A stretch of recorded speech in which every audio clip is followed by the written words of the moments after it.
Assalamualaikum warahmatullahi wabarakatuh. Perkenalkan, nama saya Dina Aulia Mahfaza dari kelas 1147, nomor presensi 7. Di sini saya akan memaparkan materi tentang koloid, suspensi, dan larutan. Hal pertama yang akan kita bahas yaitu pengertian. Yang pertama, koloid. Koloid merupakan jenis campuran heterogen yang terbentuk karena adanya dispersi suatu zat ke dalam zat lain yang dicampurkan. Koloid juga dinamakan dispersi koloid atau suspensi koloid yang merupakan campuran pertengahan antara larutan sejati dan suspens. Koloid tergolong dari dua fase, yaitu fase terdispersi dan medium pendispersi. Fase terdispersi adalah zat yang mengalami penyebaran secara merata dalam suatu zat lain. Sedangkan medium pendispersi adalah zat yang menyebabkan terjadinya penyebaran secara merata.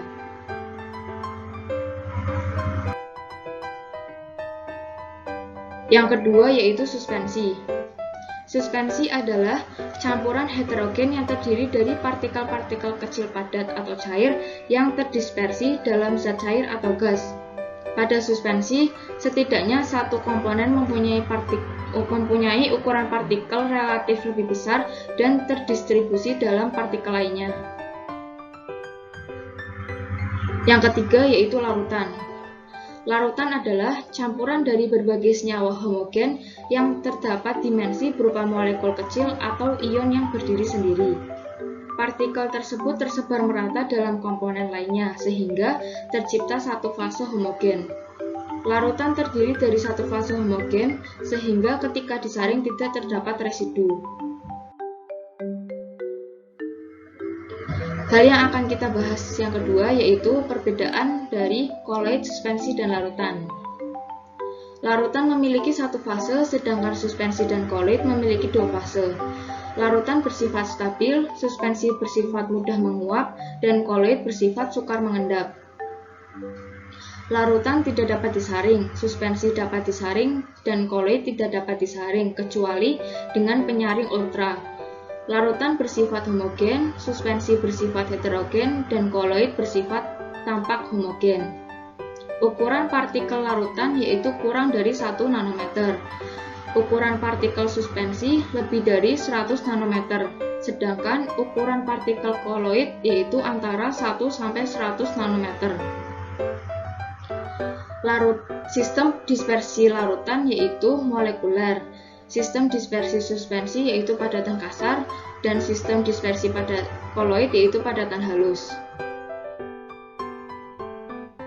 Hal ketiga yang akan kita bahas yaitu contoh.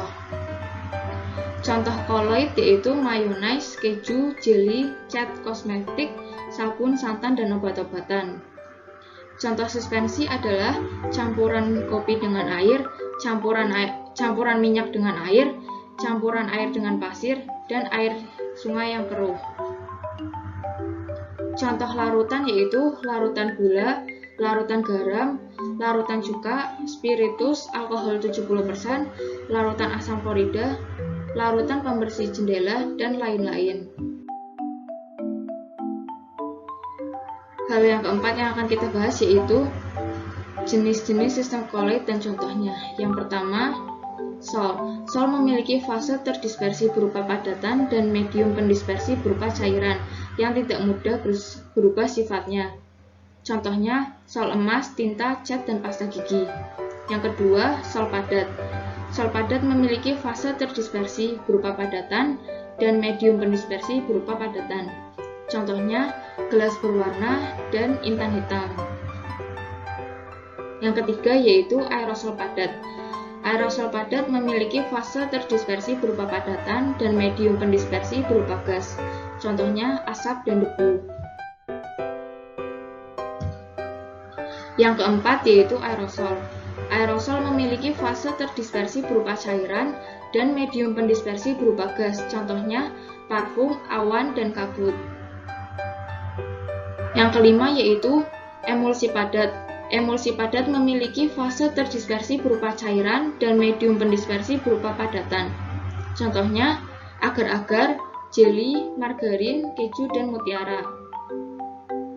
Yang keenam yaitu emulsi. Emulsi memiliki fase terdispersi berupa cairan dan medium pendispersi berupa cairan. Emulsi biasanya tersusun oleh cairan dengan kepolaran senyawa yang berbeda, sehingga tidak saling bercampur. Contohnya, susu, santan, dan minyak ikan. Yang ketujuh yaitu buih padat atau busa padat. Busa padat memiliki fase terdispersi berupa gas dan medium pendispersi berupa padatan, atau bisa juga disebut gas yang terdispersi di dalam padatan. Contohnya, karet busa atau spons, batu apung, dan styrofoam. Yang ke-8 yaitu buih. Buih memiliki fase terdispersi berupa gas dan medium pendispersi berupa cairan, atau bisa juga disebut gas yang terdispersi di dalam cairan. Contohnya, busa sabun dan krim kocok. Sekian yang dapat saya sampaikan. Mohon maaf apabila ada kesalahan. Terima kasih. Wassalamualaikum warahmatullahi wabarakatuh.